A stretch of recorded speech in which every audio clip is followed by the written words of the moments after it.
A moderate magnitude 4.5 earthquake occurred in the South Atlantic Ocean 135 kilometers 84 miles from Chile late in the evening of Friday, May 16, 2025 at 10:11 p.m. local time, GMT-3.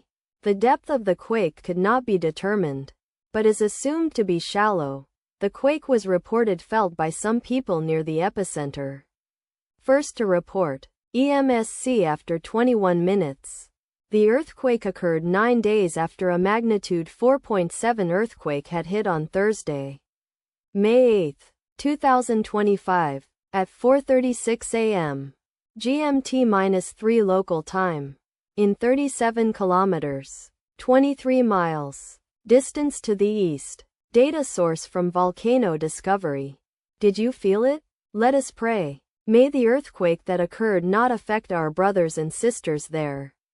May the earthquake not happen again. And may God protect everyone. Amen.